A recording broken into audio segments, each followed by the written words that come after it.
Hello friends, मैं हूं अलका यादव। जी हाँ, एक और शुक्रवार और एक और नई कहानी सिर्फ और सिर्फ आप सबके लिए।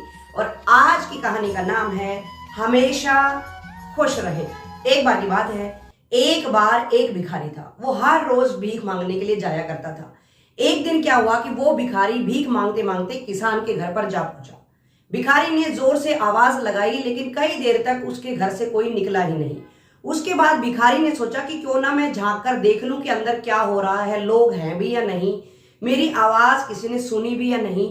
उसके बाद भिखारी ने जैसे ही अंदर झांका तो उसने क्या देखा कि किसान के साथ उसके बच्चे उसके चिपक चिपक कर खेल रहे थे। और कुछ देर के बाद ही किसान की पत्नी किसान के लिए खाना लेकर आ गई थी।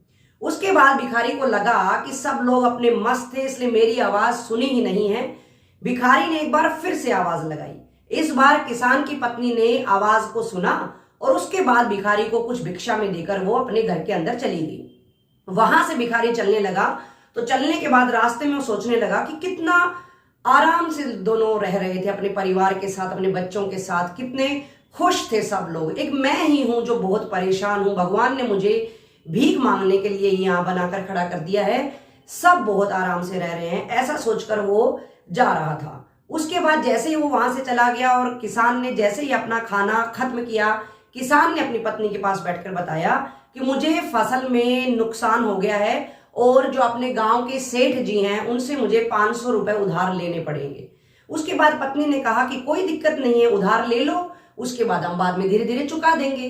किसान ने कहा कि चुकाने की दिक्कत नहीं है, पता नहीं वो सेठ जी मुझे रुपए देंगे या नहीं देंगे। उसके बाद पत्नी ने कहा कि आप एक बार जाकर तो देखें, वो आपको जरूर रुपए देंगे। उसके बाद किसान अगले ही दिन सेठ जी के घर चले गए और वो सेठ जी उस गांव में कपड़े की दुकान लगाया करते थे। जैसे ही किसान ने सेठ जी के पास वहां पर जाकर देखा तो किसान ने क्या देखा कि सेठ जी 10,000 20,000 का हिसाब कर रहे थे। बहुत ही ज्यादा फायदे की बातें होने लग रही थी वहां पर। किसान मन ही मन सोचने लगा कि कहाँ मैं 500 रुपए की बातें कर रहा हूं और ये जो सेठ जी हैं 10,000 20,000 में खेल रहे हैं। उसके बाद किसान ने उनसे पैसे मांगे और सेठ जी ने पैसे दे भी दिए। किसान अपने घर लौट आया। उसके बाद अगले दिन वो सेठ जी बड़ी दुकान जो कि शहर में थी वहां से कपड़ा वो लाने के लिए गए। और जैसे ही वो उस दुकान में गए, उन्होंने जाकर क्या देखा कि जो बड़ी दुकान थी शहर की, उसके सेठ जी लाखों में बातें कर रहे थे। उनके वहां पर तार आ रहे थे बार बार और उनमें ये खबर आ रही थी कि कहीं पर 3 लाख का मुनाफा हुआ है, कहीं पर 5 लाख का फायदा हुआ है। उसके बाद गांव के जो सेठ जी थे वो मन ही मन सोचने लगे, कहाँ मैं 10,000 20,000 की बातें सोचता रहता हूँ, ये सेठ जी कितने अमीर हैं और ये 5 लाख 3 लाख की बातें करने लग रहे हैं। उसके बाद सेठ जी ने अपना वहां से कपड़ा खरीदा और वो अपने गाँव को लौट गए।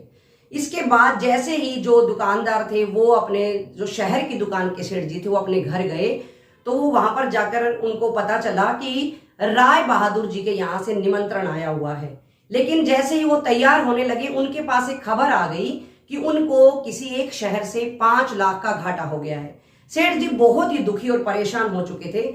उसके बाद उनको लगा कि अब वो क्या करें, लेकिन राय बहादुर जी बहुत ही बड़े आदमी थे, उनके घर बड़े बड़े लोग आते थे और उनके घर जो निमंत्रण आया हुआ था उसमें ना जाना बहुत ही गलत हो जाता। तो बिल्कुल दुखी मन से सेठ जी राय बहादुर जी के घर पर चले गए। और वहां जैसे ही वो पहुंचे उन्होंने क्या देखा कि राय बहादुर जी कमिश्नर साहब से, डीसी साहब से और ना जाने कितने ही बड़े बड़े लोगों से हाथ मिला रहे थे, उनके साथ बातें कर रहे थे। उनके वहां पर पार्टी में वो बड़े बड़े लोग आए हुए थे। सेठ जी सोचने लगे कि कहाँ मैं 5 लाख 2 लाख 3 लाख में फंसा हुआ हूं। राय बहादुर को देखो, राय बहादुर जी कितने बड़े बड़े लोगों से हाथ मिला रहे हैं, उनसे मिल रहे हैं। उसके बाद धीरे धीरे पार्टी जो चल रही थी वो समाप्त हुई और राय बहादुर जी अपने कमरे में आ गए। तो पूरे दिन से तो थकान भी थी, बार बार उनके मन में पार्टी को लेकर टेंशन भी थी और उनके मन में बार बार परेशानी होने के कारण उनका सर दर्द कर रहा था। उसके बाद वो अपने कमरे में आराम करने लगे। नौकर भी उनके पास आ चुके थे, वो भी उनकी सेवा करने लगे। और थोड़ी ही देर के बाद उनको भी कहीं से पता चला कि उनको भी कहीं से एक बहुत ही बड़ा घाटा हो गया है। तो अब उनका जो सर दर्द था वो बहुत ही ज्यादा बढ़ चुका था, वो बहुत ही ज्यादा परेशान हो चुके थे, उनको समझ ही नहीं आ रहा था। और वो नौकरों से इस बारे में बात करने लग गए थे कि बहुत ही ज्यादा दिक्कत है, बहुत ही ज्यादा परेशानी है। इतनी ही देर में क्या हुआ कि बाहर से कुछ आवाज सुनाई दी। उसके बाद राय बहादुर जी ने खिड़की से देखा तो उन्होंने देखा कि एक भिखारी हाथ में लकड़ी लिए हुए और बड़े ही मस्त तरह से चलता जा रहा था और एक गाना गाते हुए जा रहा था। तो राय बहादुर साहब ने अपने नौकरों से कहा कि ये जो व्यक्ति जा रहा है, इससे खुश इंसान कोई भी नहीं है। इसको ना किसी फायदे का कोई भी दिमाग में है, ना इसको कोई नुकसान का है, इसको कोई हिसाब किताब नहीं लेना है, ये बड़े ही मजे से जा रहा है। और वो भिखारी कोई और नहीं था, वो वही व्यक्ति था जो किसान के घर भीख मांगने के लिए आया था और अपने आप को दुखी महसूस कर रहा था। तो देखा बच्चों और दोस्तों, कहानी छोटी सी है लेकिन है बड़ी मजेदार। और ये कहानी हमें सिखाती है कि कौन सुखी है, कौन दुखी है, या कौन किस तरह से सुख में है। ये संसार में केवल और केवल वही व्यक्ति बता सकता है जो पूर्ण रूप से सुखी है। और इस संसार में पूर्ण रूप से कोई सुखी नहीं है। हमेशा लोग 50 रुपए हो या 1000 रुपए हो या लाख हो, करोड़ हो, उसी के बारे में सोचते रहते हैं। आप हमेशा याद रखें, आपके पास भले ही 50 रुपए हो, 50,000 हो, 50 लाख हो या 50 करोड़ क्यों ना हो, जब तक आप अंदर से खुश नहीं हैं तब तक उसका कोई फायदा नहीं है। तो आप हमेशा अंदर से खुश रहने की कोशिश करें। दुनिया में समस्याएं आती रही हैं, यूं ही आती रहेंगी और उनका समाधान भी हमें मिलता रहेगा। जब तक अंदर से खुश नहीं रहेंगे, आपको दुनिया कभी भी अच्छी नहीं लगेगी। खुश रहें, सुरक्षित रहें, मेरे साथ बने रहें। हर शुक्रवार की तरह अगले शुक्रवार फिर से मिलूंगी। तब तक के लिए नमस्कार।